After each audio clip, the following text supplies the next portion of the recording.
A number of years ago, to be exact, about the time of the dropping of an atomic bomb at Hiroshima, the age of materialism came to an end. Many persons have put all their faith in the advancements of science. And we're not intending to depreciate the good things science has done. But science as a way of life took a pretty bad beating at that time. And the conditions have continued till now. And we are all more or less living in the shadow of an unknown danger.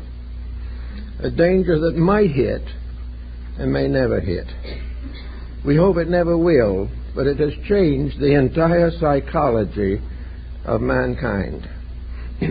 We are no longer able to find in materialism a solution to our own personal existence.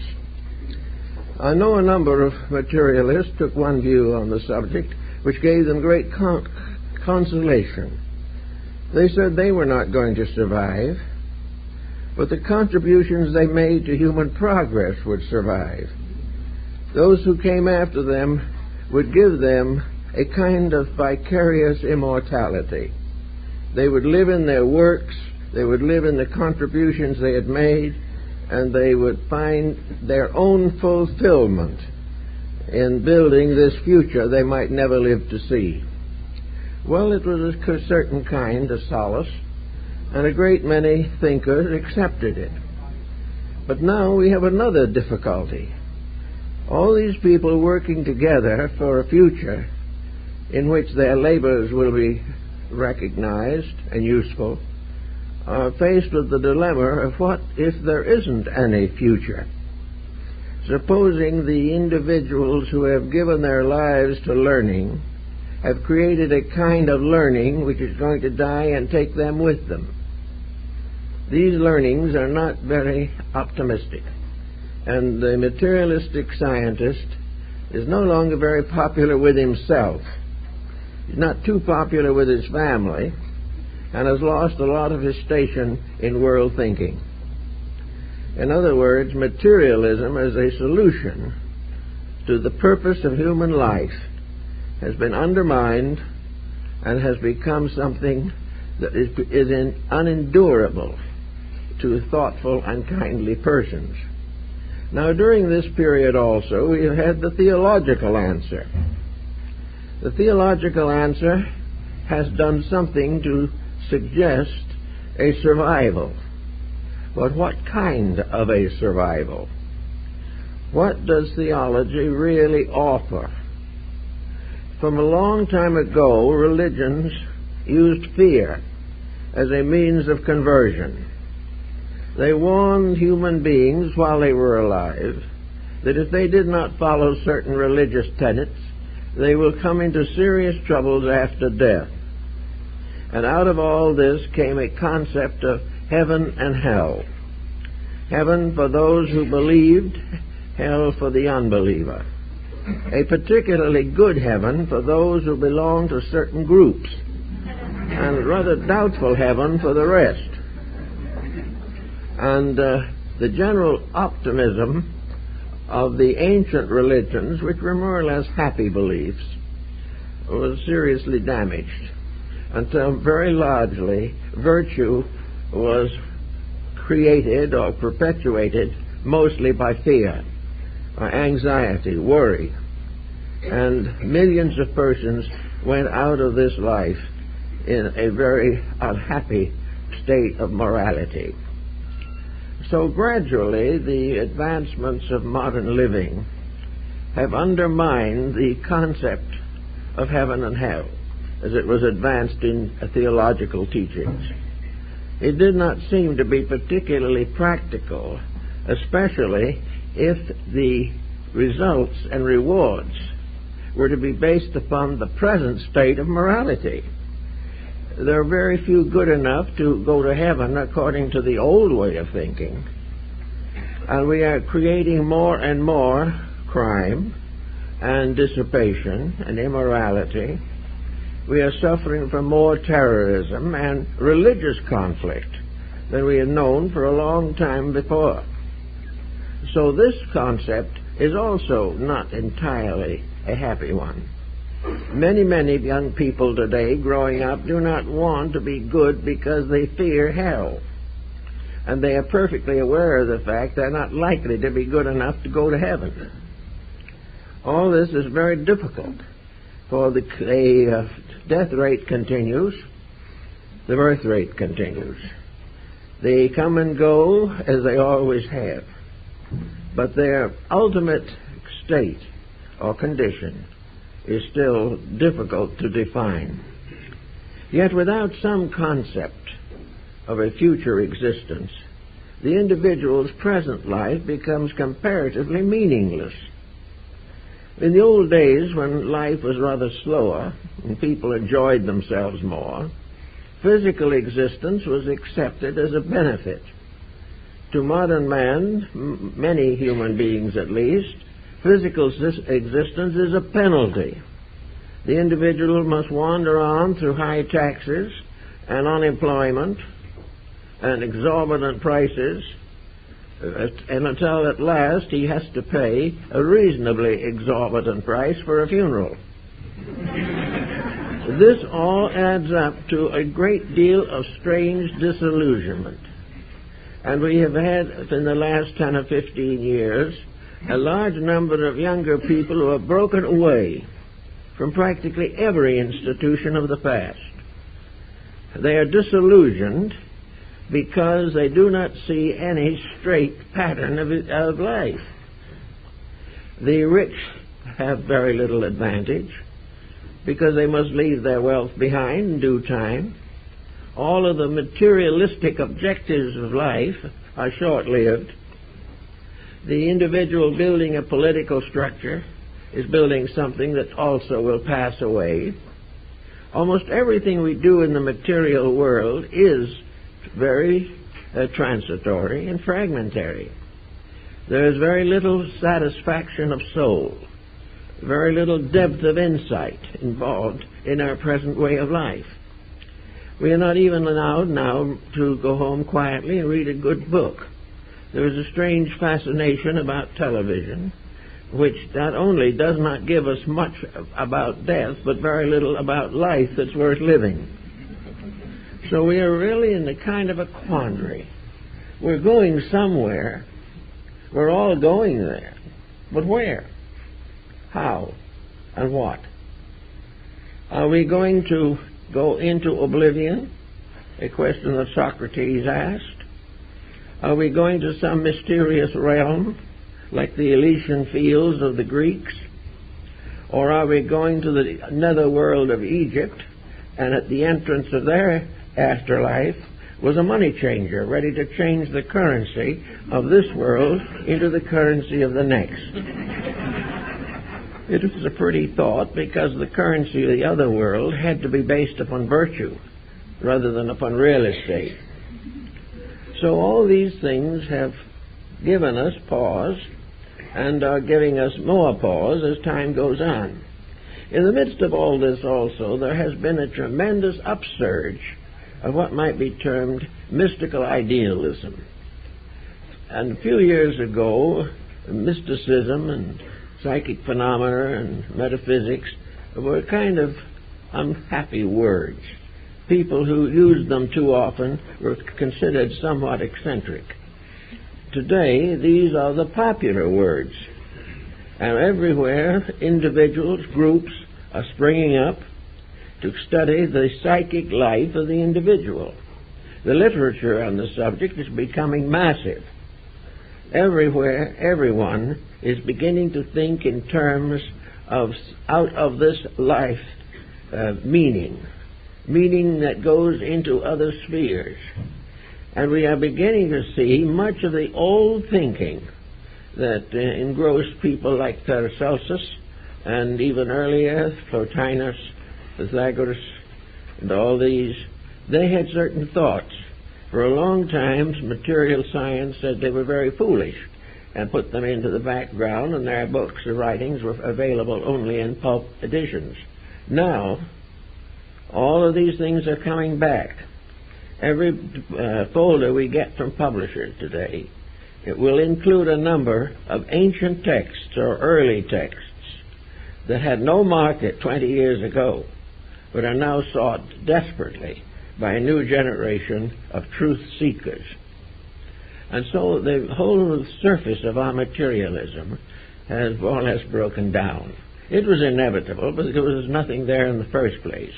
It was held up by sophistication and dissipation and extravagance.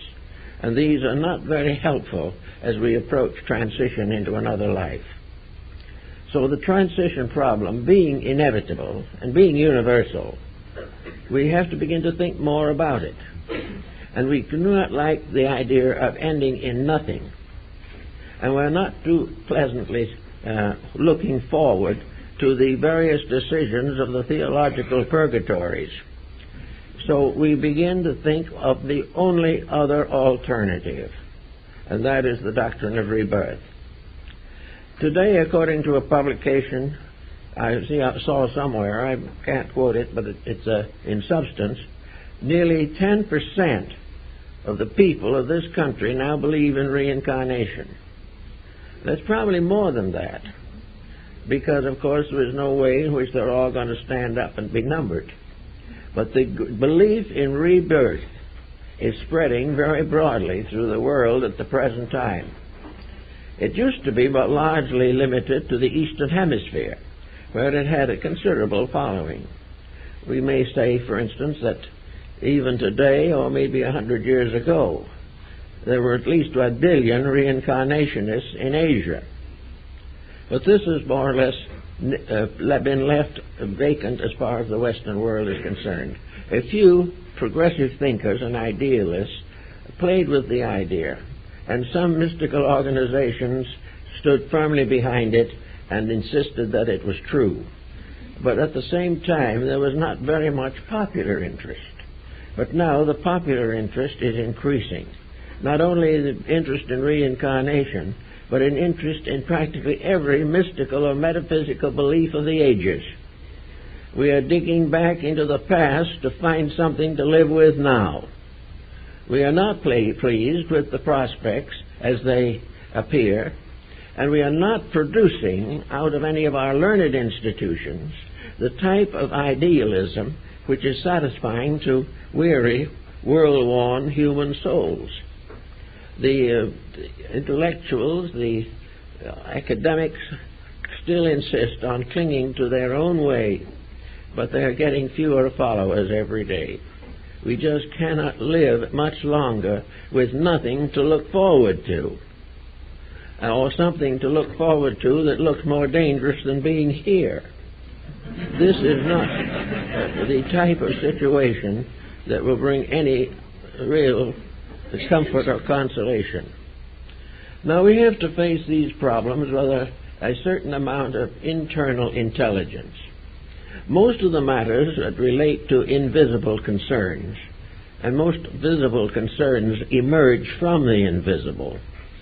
Most of these invisibles are not to be handled within the scope of modern scientific progress.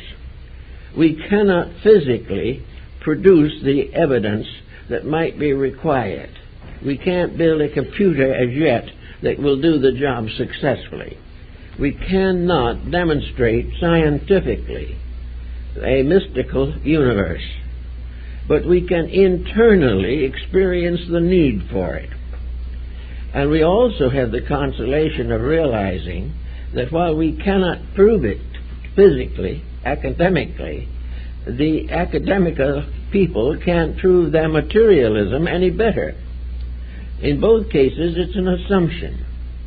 And the difference is that the materialist feels he has the advantage because certain material objects he can see and touch. But as these retire into his inner life, they become invisible, just as in every other case. So today, we are living in a world in which the belief in physical things is weakening, and the belief that there is something behind physical life, more important, is gaining strength. We also are falling into a whole group of social problems, that are becoming an unbearable nuisance. These problems are involved in home life, in the rearing of children, in employment, health, all the different phases of life. And it becomes increasingly obvious that without some kind of a moral structure, we are not going to be able to handle crime, we are not going to be able to bring up children as useful citizens, or preserve the idealistic values of art and music and literature. We are not able to do any of these things unless there is some internal strength within ourselves. Not long ago, several great paintings came up for auction. Some of them were great classical works that have stood the test of ages. Some of them I would regard as rather poor. The rather poor ones brought the larger price at this particular auction. And pieces of so-called art, alleged art, with no significance of any kind, bring millions of dollars from people who have millions of dollars and very little taste. This situation goes on, and we see it coming back at us in every direction. In fact, it is becoming evident that the world is passing into a cycle of bad taste. It is coming into a cycle of disillusionments, of debasements of value, and of the gradual determination to avoid all moral responsibility. The individual must now live in his own joy, and he's very unhappy over it. The joy isn't doing anything. We feel, many people feel, that the individual has a right to live the way he thinks he should. Well, this would be better if he did little thinking, but that isn't part of it. The main answer to this pattern is that the individual wishes to remove all restraints upon personal conduct. He wants to do as he pleases, live as he pleases, think as he pleases, but he doesn't die as he pleases. He gets that as a bonus. And at the end, the narcotic habit gets him, or one of the other things go bad, and we have this individual drifting out of existence with very little to recommend either his conduct or his concepts of life.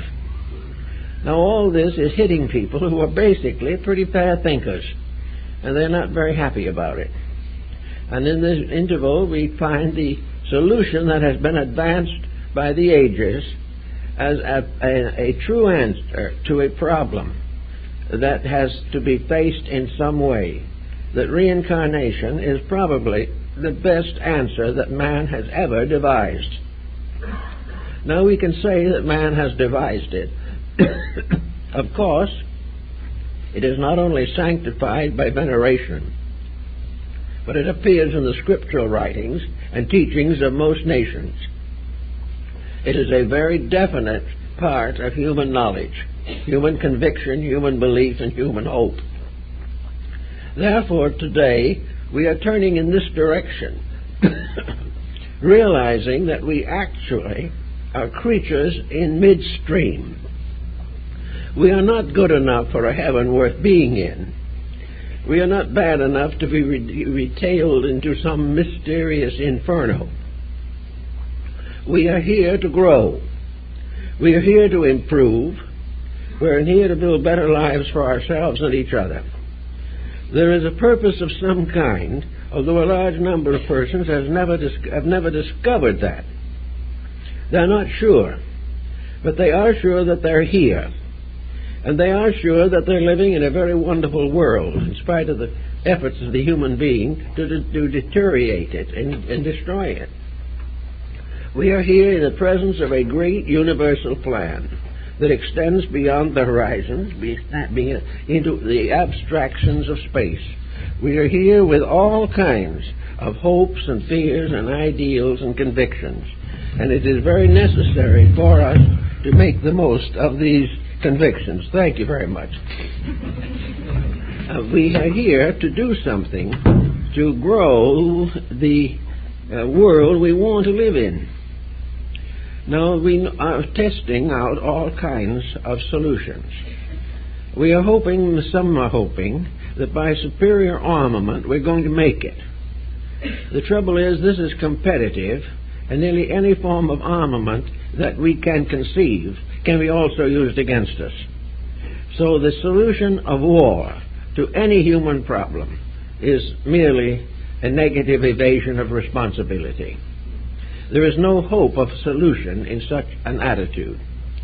Therefore, we begin to space out the economic system.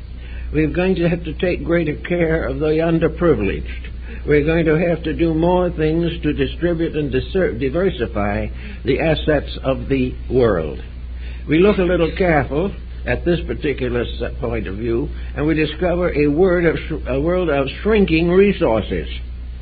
We are cutting down the timber, draining off the earth, and destroying most of the inhabitants of the world in which we live, both human and otherwise. We are struggling against resources which we have wasted and are continuing to waste because of lack of any moral or ethical conviction. And even many religions make no point of this.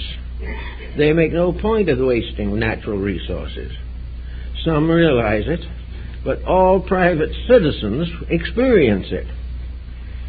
We experience the need for economy. We experience the need for getting together, living together, and having a purposeful existence. And we come to another final conclusion, namely, that type of an existence might be the key to our after-death state. Reincarnation is based upon the fact that we are growing creatures in an evolving structure. We are living out day by day the plan of nature. And we are also facing, as Socrates also pointed out, we are facing the payment of sin every day. Now, sin does not mean evil. The word itself means shortcoming. And therefore, a sin of omission is the type which we mostly suffer from.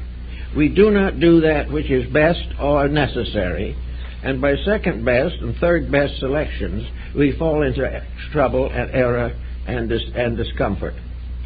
Actually, according to the Oriental philosophers, who seem to be pretty good on this thought, we are here to grow, to fulfill, to perfect not only ourselves but our world, and produce a safe environment for each other that can endure as long as the mysteries of growth remain incomplete. We should be able to look forward to thousands of years of peace, thousands of years of growing integrities, in which we daily outgrow some small part of our smallness and emerge into some small part of our largeness that lies beyond. We are here for a purpose. We are here to get over our own mistakes. We are here to find that sin does not pay, also that crime is expensive. We are here to do things right. And it is obvious that we're not quite ready to make this jump into security which the world needs. But it's coming. And even today we notice in society a marked determination to put values into better relationships. We are beginning to recognize the importance of building friendship, comradeship, cooperation, and common affection for each other. We are moving gradually from a very competitive way of life, which is gradually destroying not only ourselves but the planet on which we live, and a cooperative way of life in which man and nature in cooperation can conserve resources, fulfill the needs of existence, and build a credit system for good deeds well done. This is all part of the problem that we face. And in order to have time enough to do some of these things, we have to struggle with the one life concept of existence. One life is a very short time in the great cycle of things. One life in each individual case is variously conditioned. The average person is not born into a completely fortunate environment.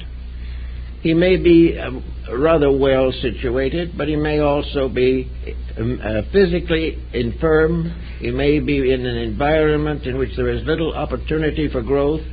We cannot say for certain that each individual can be legislated into a state of grace. It's just not possible. But we are all here to grow.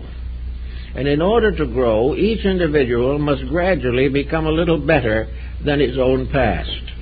He must gradually develop in himself those values which in the end will protect his place in space just as much as his present local environment.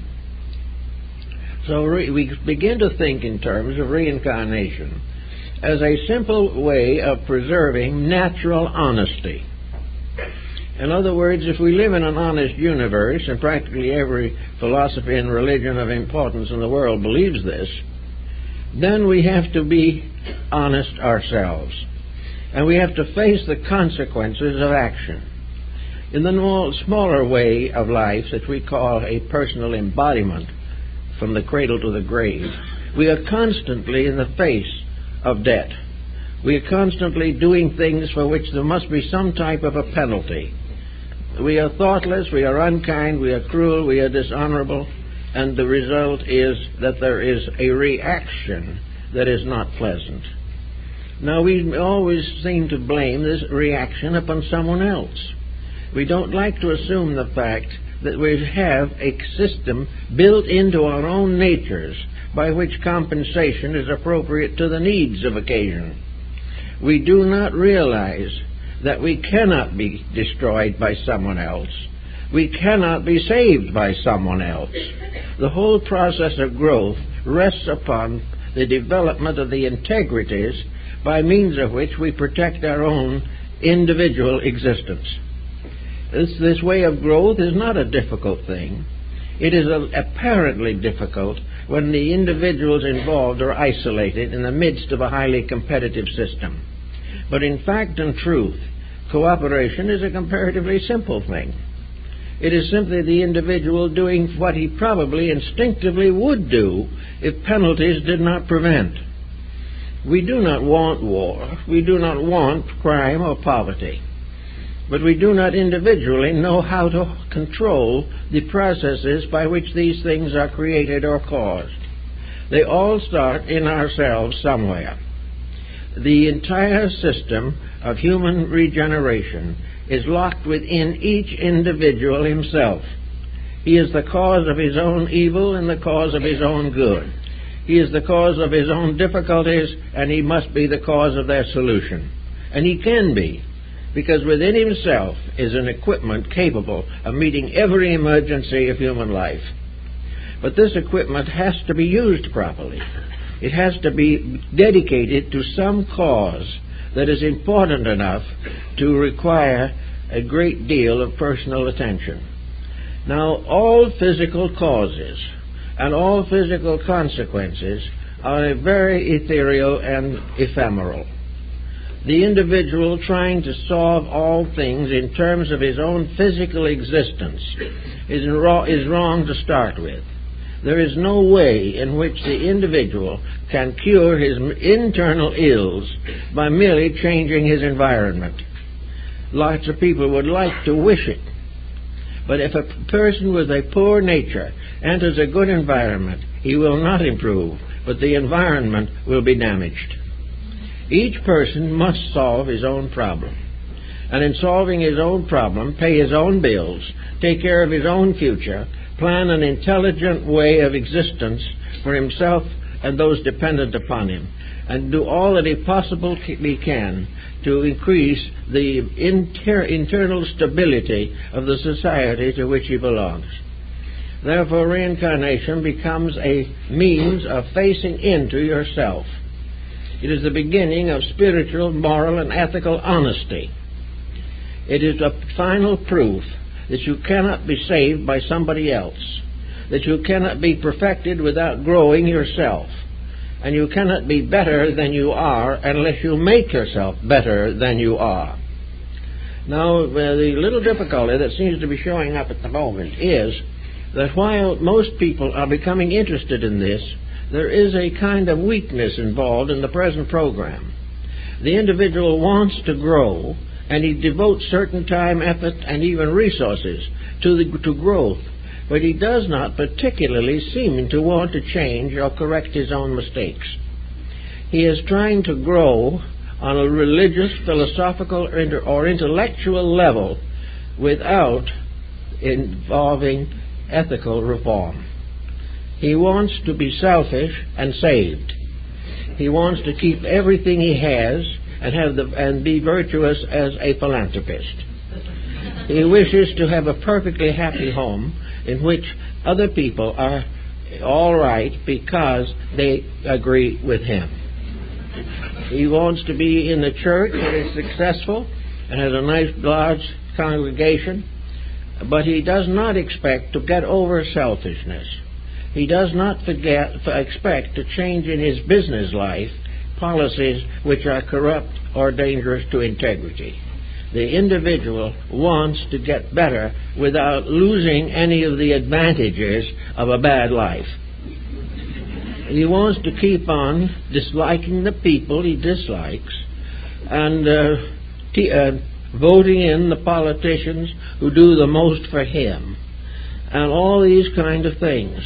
He also is watching constantly for a bargain regardless of who is damaged.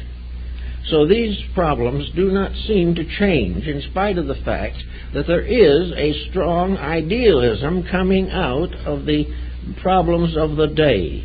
These people are trying to do all kinds of things that are better. But against the things that are better are the constant overwhelming presence of vanity, selfishness, and ambition. The individual is not really making the basic changes in his own life. And as a result of that, the legislations we hope for are not successful. The reforms we try to vote in, even if they are voted in, do not make much of an impression upon the vices for which they were intended to be the corrections. Now, this brings us right back now to the ethical system of reincarnation. It is one of the greatest legalistic solutions the world has ever had to its problems. It simply states very clearly that what you sow, so shall ye reap. Or as Buddha put it, the ox and the cart. The ox leads and the cart follows. And wherever the ox leads as a cause, the wagon is behind as an effect that must be faced. Therefore, our whole problem of a new morality, a new ethics, a new integrity is important to our personal happiness and security. The individual who does it right will have the security in this world and will look to the future with a good hope. The laws of cause and effect tell us that every cause has to have an effect. If we set the cause in motion, we have to endure the effect. Now, there are lots of causes we can set in motion which we will not live to cure. We will make decisions on our deathbed which will require almost immediate revision.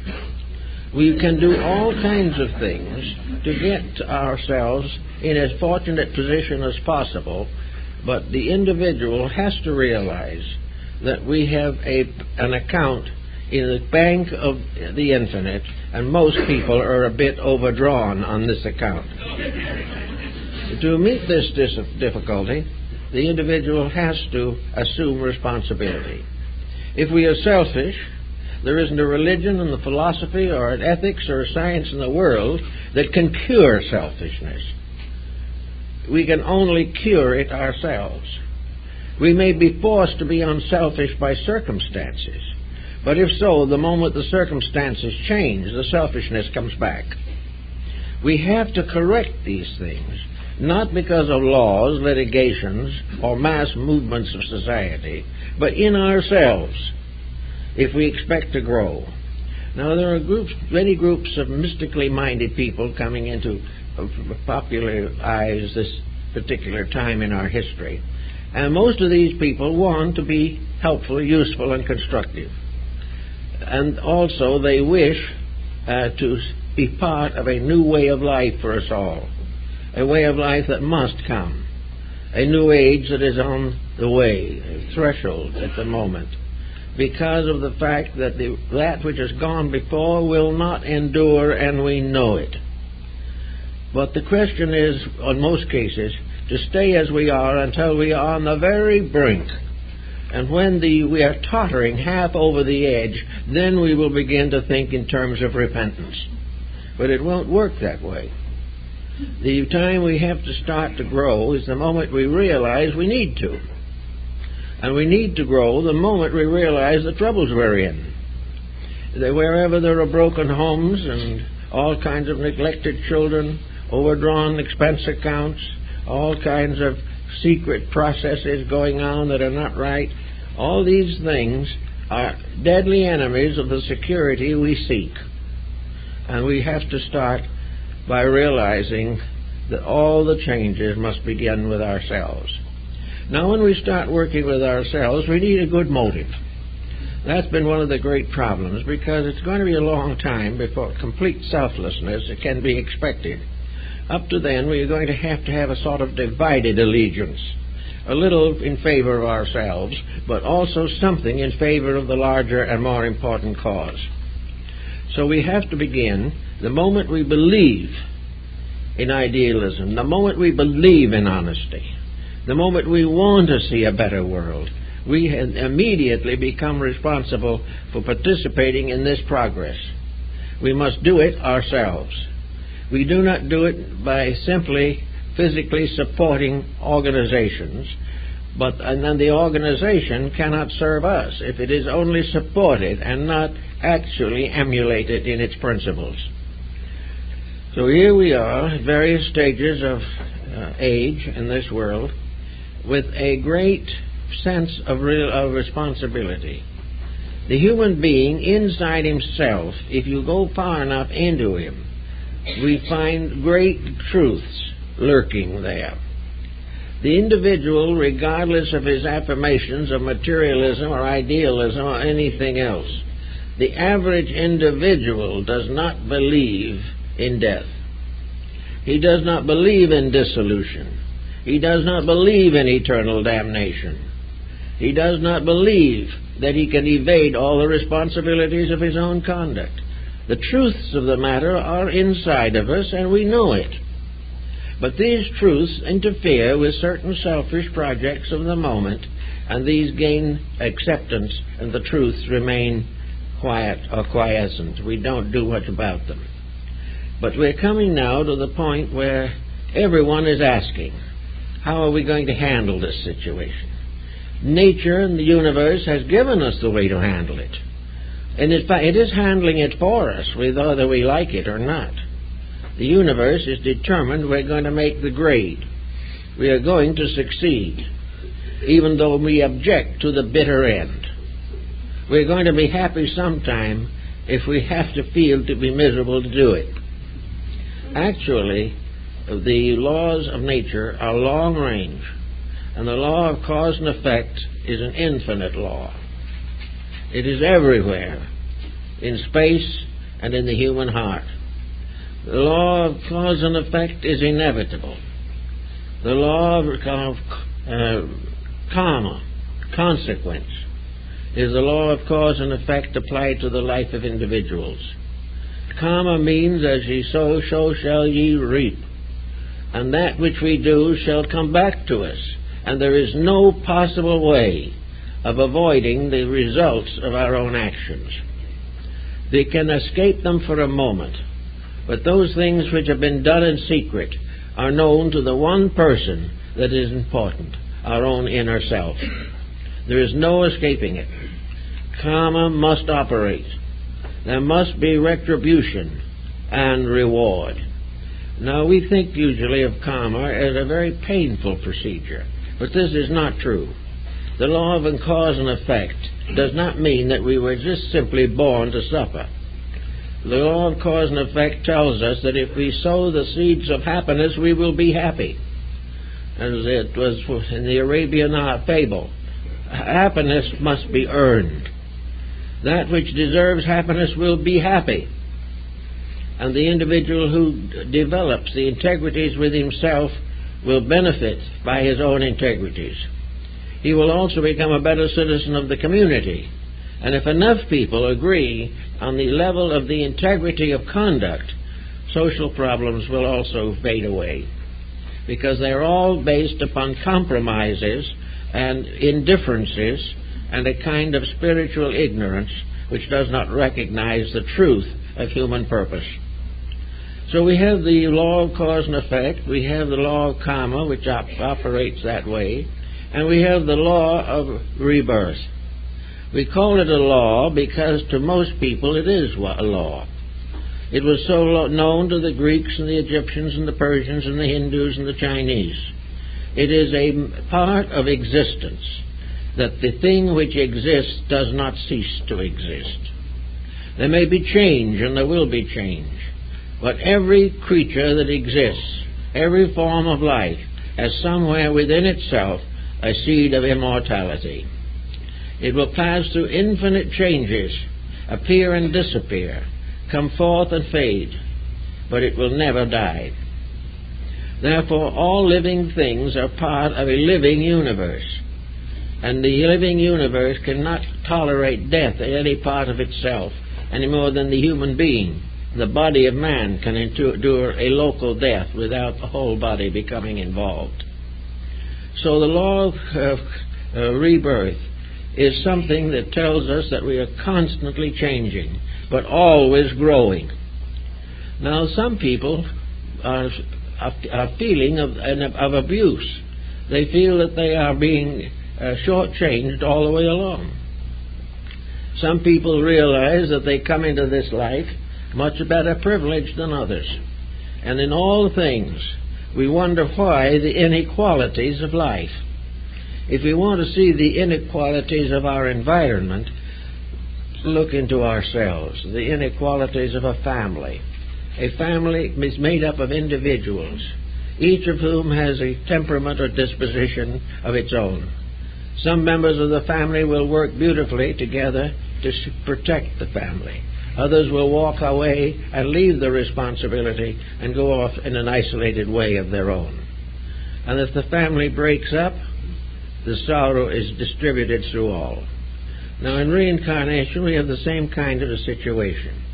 We have a level of concept, of conduct, which, if we can live it, will prevent the development of further karmic responsibilities. If we sow good seed, we will give a good harvest.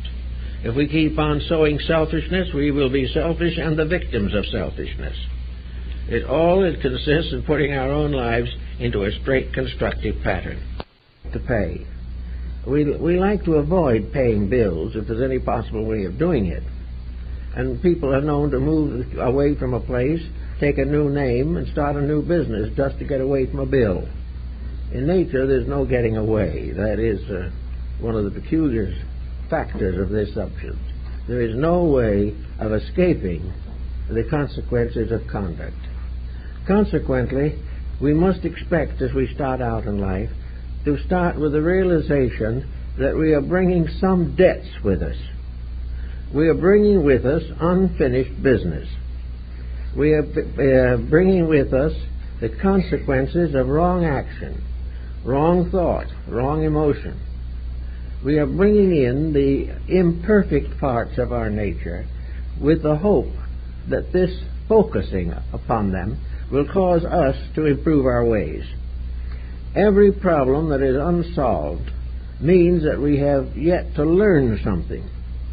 If we have an unfortunate family situation, we have to learn something from it. We have to look inside of ourselves and find out what we must know from that particular experience. We also have the further advantage of being able to see it at the present time, working out while we're in this world. This is a kind of laboratory experiment in which we can see almost immediately when we've made a mistake.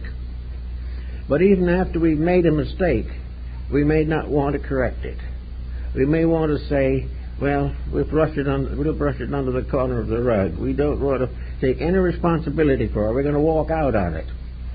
Or we can walk out on the mistake, but it's in karma, and we'll never walk out of that. The mistake that we don't solve becomes part of unfinished business that we carry into the future. No, there is nothing that we carry into the future that is fatal. There is nothing that can't be solved. And most persons, average individuals, who make mistakes do not make very big mistakes because they do not have opportunities or the probabilities of impulses that are very big. Most of the mistakes are commonplace, more or less within the range of our present understanding. But we have to face them. If we have a broken home, we have to learn somewhere, sometime, what broke it. We have to get over our own responsibility in the matter. Now, if it so well happen that it isn't our personal problem, perhaps we are not the one to blame. But if we are truly not the one to blame, then we don't carry the karma forward. The incident becomes the basis of a new strength immediately. An individual bigger than his problem, more gracious and forgiving than his adversary, has already built a good karmic solution to a difficult problem. But reincarnation is the problem of adjustment, solution, taking care of previous mistakes, and establishing the foundations of future happiness. The good we do also lives after us. The good we do also lives after the inner life of ourselves. If we have made a contribution to human society and we are lovingly remembered by the world, it is very likely that when we face this problem karmically, we will discover that we have earned a very good asset in our re-embodiment cycle.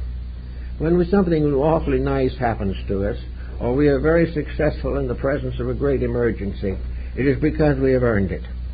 It is because it is our proper and just due. But unfortunately, the average person who has such a fortunate happening doesn't recognize his own earning of it. He probably accepts the fact that he is entitled to it. We all do that. No one was ever able to completely alienate the thought that we get what we deserve. But when we get what we deserve and it is good, it is our benefit. If we get what we deserve and it's bad, it's somebody else's fault. We just have this way of looking at things.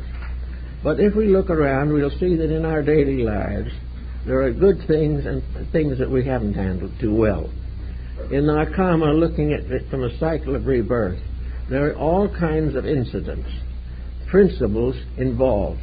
The incident itself is not the main thing. It is the motive behind it. It is the thing that inspired or impelled it, and the way it was accomplished.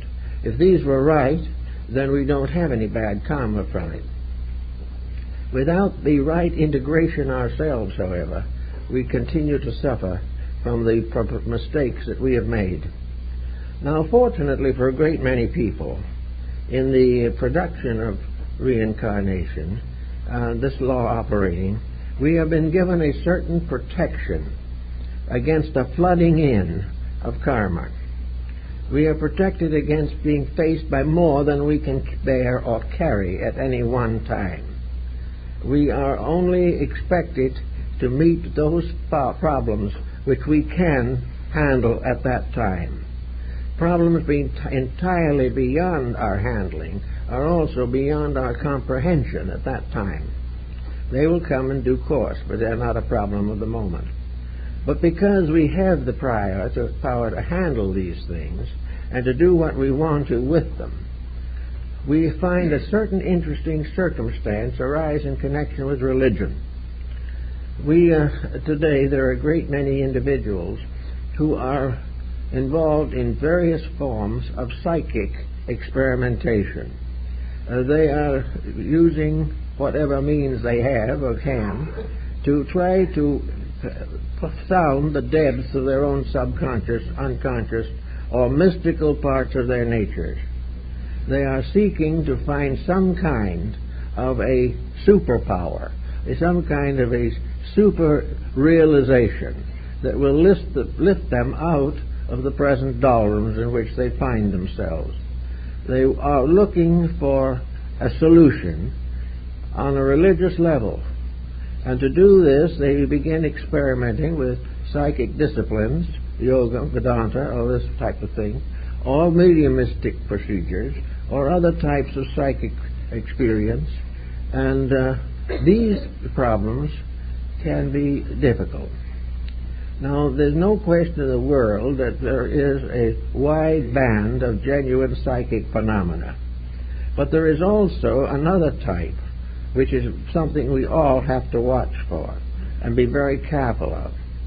The development of a super faculty, something that we have never had before, the legitimate growth of it, is a problem in karma. The individual who deserves an extension of consciousness will have it. An individual who tries to get it without deserving it has a problem on their hands. And this problem is showing up all through society at the present moment. The individuals staying as they are in all else is now trying to develop extrasensory perceptions in a compound personality in which the merits are not sufficient. There is, therefore, always the danger of delusion. An individual who believes that he can have something he hasn't earned is subject to this problem, and the individual who believes that he already has something that he hasn't earned must be very careful or he can get into serious trouble. The point of psychic phenomena is that it must come through a proper channel. It must come through the only channel that is truly correct, and that's our own. It must come through because the walls or barriers between the material and the ideal have been slowly removed. The release from the internal of the individual can be and is probably the greatest of all mystical experiences. It is something that is not created by any outside factor whatsoever, but is created by the merit of the person, the dedication of the individual, and by a certain sacrifice of superficials to the protection of that which is real. Therefore, everyone looking for psychical development or mystical development or things of that nature should also be ever watchful to correct any weaknesses or failings within themselves which would detract from their rightness, that would give them the privilege of being better people. Therefore, always, if you develop some form of mystical contact or have come to some serious or deep belief in such mystical beings or things, also take a very careful look to make sure that you are really entitled to it, that you have earned a greater degree of consciousness than you have at the moment. If you can honestly know that you deserved it, because at the moment you are better in every part of your nature than you were years ago, that you understand more, that you're more tolerant, more understanding, more sympathetic, with more love and charity in your nature, then these changes in psychic balance can be understood. But if the person just simply decides that they're going to become a psychic, and then goes through various exercises which can produce psychic phenomena, then there is a danger of self-deceit. There is a danger that what is coming through is not what they're seeking, but what they deserve. And this can be a very disillusioning experience. We've had many down through the years who've gone through some of these experiences, and one of the most common ones is a kind of psychism in which something very beautiful, something very wonderful, some wonderful message, some supernatural situation arises, and the person who has it is completely entranced by it, feels that they have achieved everything and are just full of this wonderful experience. If this is not, however, properly earned, the individual will gradually notice something. He will notice that the beautiful experience is turning against him. He will learn that where he had great hopes, fears creep in. Where he was so certain, uncertainty is taking over. And where he has seen only the beautiful, that which is not beautiful becomes acknowledged and recognized. The experience has failed because the individual's personal life did not deserve it, was not able to maintain it, and therefore was in trouble afterwards. So always, when you want to know more, earn it. Now, it may happen that due to karma, you are not going to find that all the doors open easily. Some of this problem must go on into other embodiments. The bringing forward of karma must be properly met and may often result in an unfortunate or unpleasant series of conditions. The individual can look back on a life which has been unusually severe in unfortunate occurrences. And when looking back in this way, he's very apt to pity himself. He is very apt to be sorry that his own life has been damaged in this way. But the moment a person can look back over the doings of a lifetime, or most of the lifetime, and find that things have been always a little difficult, or always a little unrewarding, then the question should arise in the mind immediately, why? And if we ask that question honestly, it is not just answered by the fact that other people have been unfair. It is actually answered by the fact that we have been unable to face circumstances correctly. And our great difficulties have been that we are suffering from our lack of ability to handle a comparatively normal situation, if we knew how to handle it. We also know that there are situations that are natural and inevitable that are not pleasant. We have to face them. But we also have to face them with a strength within ourselves which is great enough to lift us above the problem and help to find a solution. In the law of karma, no individual has to pay the same bill twice. If he pays it in the first place, he's through. If he doesn't pay it in the first place and pushes it off, it comes back even onto the 6th or 7th life into the future. We never get over it till we solve it.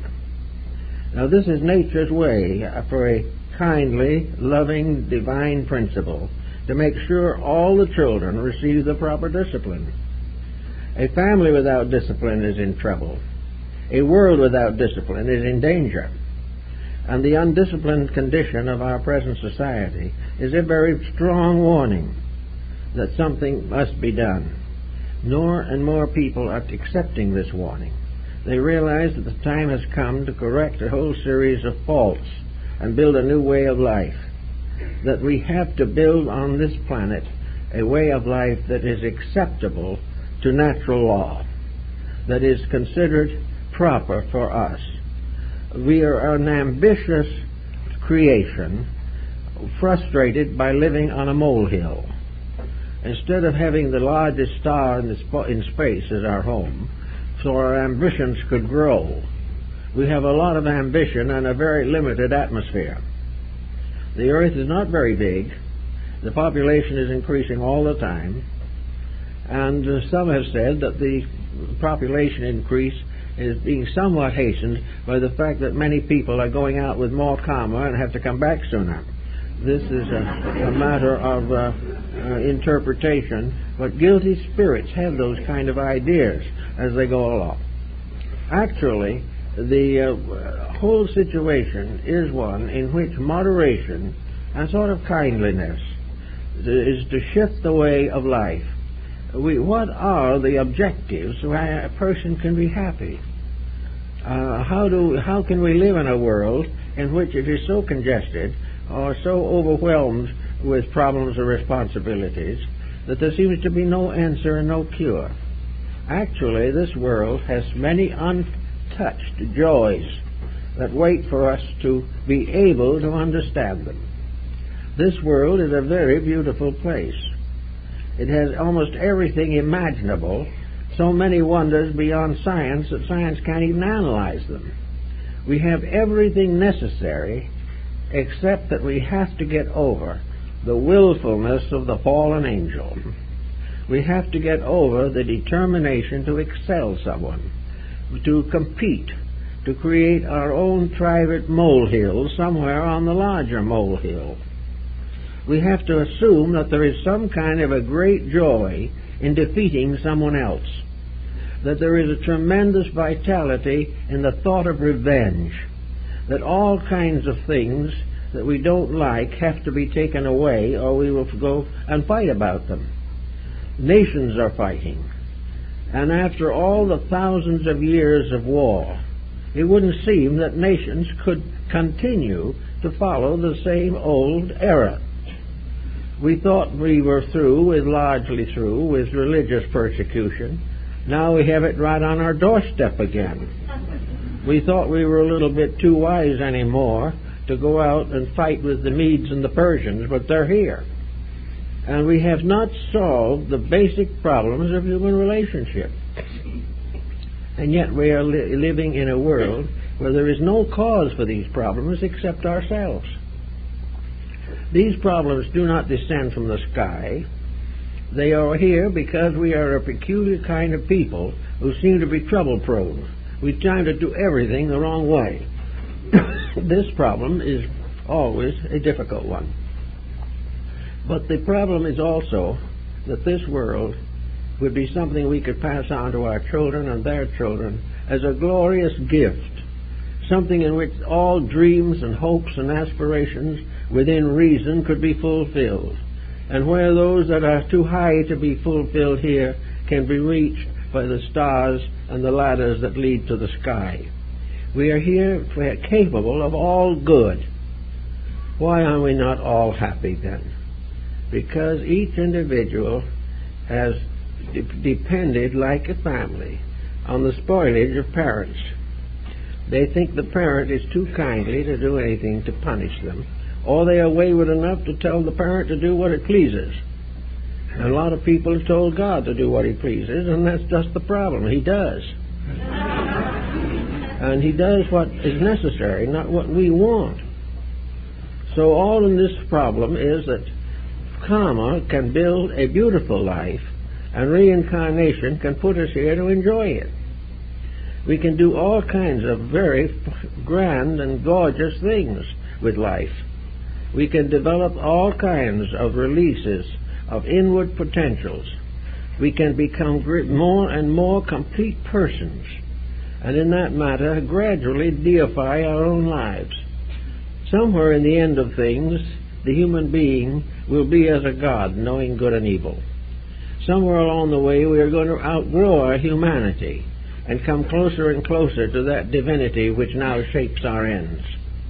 We can do almost anything we want to do if we want to do it badly enough to overcome the impulse not to do it. We can do these things very easily and win all these great labors that we have to face, but we can't continue to be selfish. We cannot build a world based entirely on the dollar mark and then go victoriously into a universe in which the dollar is absolutely worthless. It's everything that we are working with and emphasizing is here, when in reality we are merely on a grand tour. In the old days, after an education, young people of affluence were given the grand tour, a year in Europe or something, as a finishing school or something to give them culture. Well, we are here on a grand tour of the planet Earth. We're here to learn something, to understand. We learn to see the divine plan in things. We understand the wonders of nature, the wonders of beauty. We learn to appreciate music. All these kind of things are available to us, and we just settle back and remain miserable because we don't really try. Religion has tried to do it, but religion wasn't as strong as human selfishness.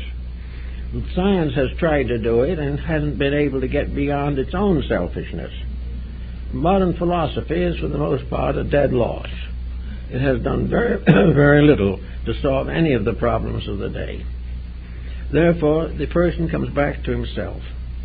Beginning at any given moment, the individual can start the disciplines which were concealed and covered in the ancient legendary by the rites of initiation and rituals of entry into the various secret orders. All of the schools, for example, that were important in Athens were ruled over by scholars. A single scholar usually had a dozen or 20 disciples, and that constituted a school. The same was true in India, where the old Arhats had their disciples, and they sat on the side of a hill and studied the problems of the universe. But in Greece, these schools were ruled over by pedants or sages, or some even believe that they were ruled over by sophists or professional educators. But in any event, they were ruled, and they taught, and they had considerable knowledge on things worthwhile. But every one of these schools demanded something. When you went to school in Athens, you had to prove that you were entitled to go to school. You had to make certain dedications. The teacher would say to you, "You want education. All right? Education has a price. Education is not free, even though I don't charge you anything for it. Because education makes you responsible for your contribution to the common good. If you are learned, you are responsible to the degree of your learning. If you go to the first step, you are responsible there. If you go through to the highest form of postgraduate course, then you are responsible for a large part of society. And wherever you learn, you become harmless. Where you do not learn, you become harmful. Whenever you do the thing that it has to be done, you grow. Where you use knowledge to exploit someone else, you start that bad karma that's going to bring you back to suffering in next incarnation. Now, this was told these young people. There is no free learning, because the more we know, the more our duties are. For it is the duty of every living thing to do that which it knows to be right. Even animals have certain traces of these problems. But in any event, now in our modern education, do we begin by teaching young people their moral duty to the world in which they live? Probably not too seriously, because if the teacher really did it, they'd probably lose the job. But we are now taught how to get as rich as possible, with no social responsibility, no demand upon us to be better people. Just to graduate cum laude is all that is necessary. That is not the way of wisdom. The way of wisdom is that everything we do that is improving us is part of a privilege that we have. And this privilege depends for its continuance upon our adding our gifts and our strength to the common good. And so as more we do it that way, the better we come back in the next embodiment. The more we have earned, the more we will be able to do that is right. If, however, we do not do any of these things, and we just simply take life for what it's worth, get a job, retire finally on Social Security, and pass on, we have not done much with the potential that nature has given us. We have limited our life to this world. And of course that means we're going to come back, because we've never outgrown our own mortality. We have never outgrown the weaknesses by which we are forced to face the future. Reincarnation is a blessed thing, therefore, really a wonderful thing, because it assures our ultimate victory. It assures the fact that we are going to come on back until we learn to do it right. And when we do it right and come back, we will have achieved the highest good of which a human being is capable. And that highest good means the greatest usefulness to others.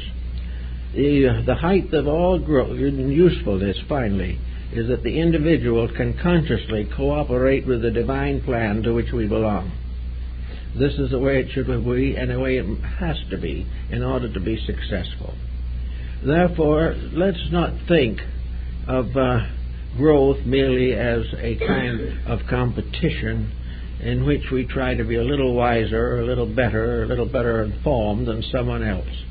Growth is not this at all. Growth is a very simple process in which the individual learns more and more about right, about doing it as it should be done. And the individual with poverty learns to improve his state. The person of wealth learns to share that which is necessary to the common good. The enlightened person who doesn't share is making bad karma, and he will have to come back maybe in poverty because he hasn't used his wealth to any constructive purpose. The individual who takes his wealth and goes to some place and wastes it on a gaming table has lost and wasted something that could have become a great asset. It could have become the basis of nobility. It could have been the basis of a great desire to serve. It could have been used to help the world. But being used only to waste, as wastrel, back the individual comes and must learn what it means not to have that kind of resource. Nothing that is wasted escapes karma, and no one who is a wastrel escapes reincarnation.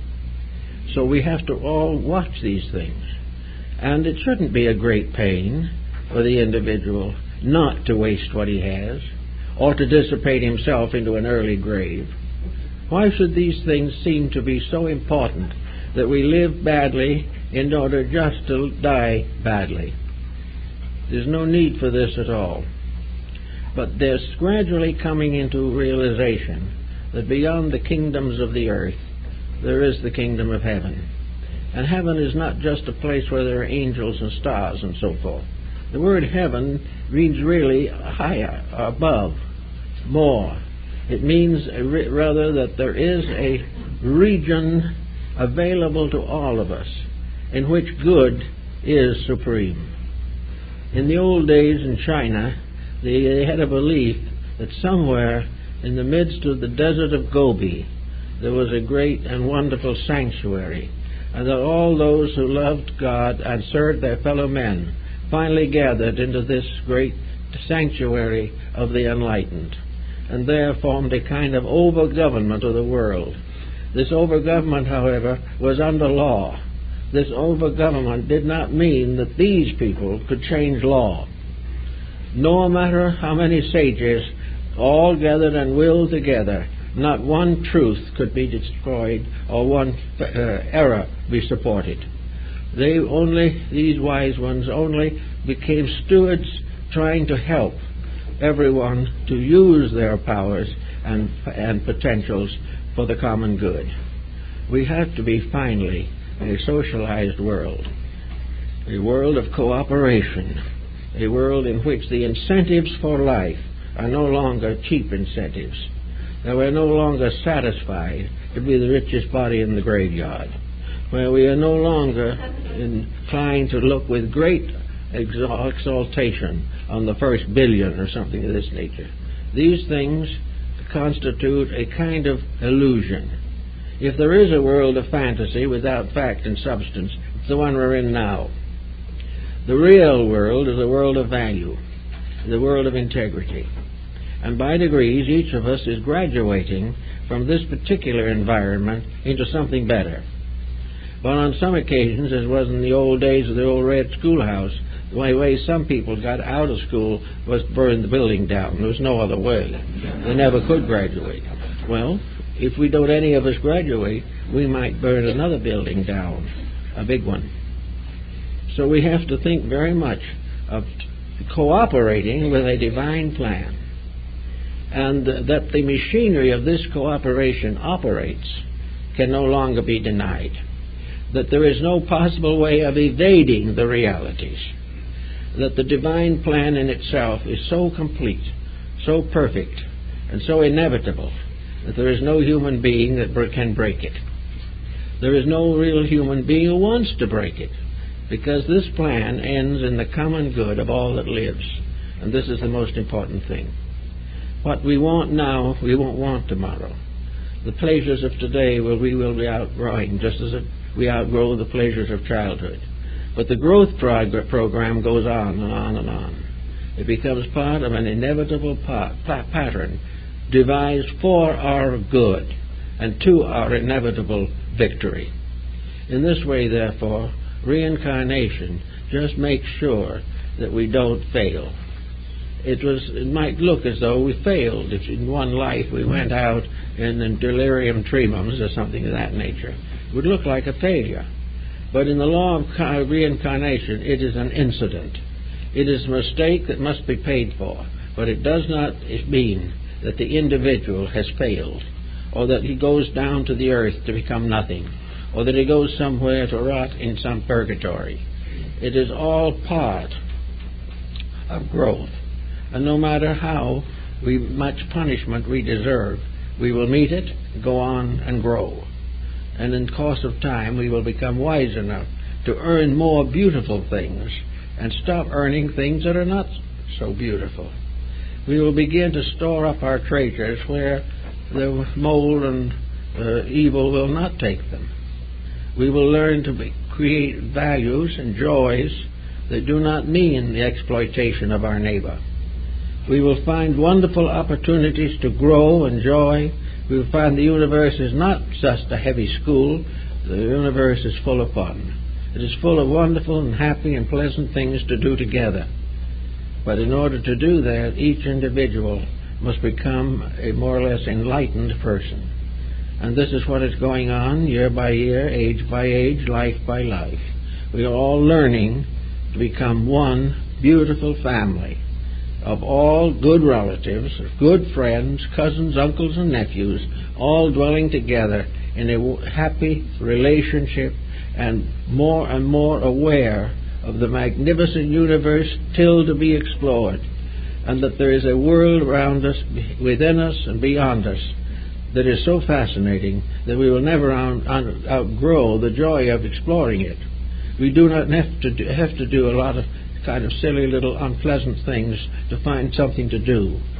The universe is full of things to do, and among the things to do will be to keep this plan which goes on forever and which brings ages after ages into focus and is forever graduating life into nobler spheres and vistas. It's all a very beautiful thing, and when that happens, we will come back rather pleasant and happy into a world that is happy and pleasant. The pains of birth and the pains of death will be no more. We will live in a life of adjustment which improves in health, which takes care of our problems, which assures our fact that we can all earn an honest living, and in earning it rejoice with all others who do the same. We could be a beautiful, happy, united world. And we will be if it takes 500 more incarnations to get there. We're going to get there, and it's going to be more and more easy, because with each little step of increased insight or in understanding, the final good is closer. The mere fact that in this present generation more people are beginning to realize this is a sign that the old reincarnation law is bearing fruit. People suffer long enough to try to get over it. This is the way it was intended to be. And after a while we find out why we suffer, and we stop doing that. Then from there on our incarnations will be much more favorable, and we'll have a much better world for ourselves and something to pass on to those who come back into embodiment when we go out. We are preparing a world for others not born here yet in this particular environment. Let's make it as good as we can for the entities that are coming in, and hope that by that fact alone we will make it easier for us to leave and in due course come back again. It's one great happy family if we could just get around to understanding it. But we are as Bottom in Midsummer Night's Dream, we are slow of learning. And out of the slowness, we've had 500 wars in the last 2,000 years. So we need more understanding, and it begins with us. It begins with the individual. Each person has to be an essential element in the regeneration of human society. Well, I think that's it, folks.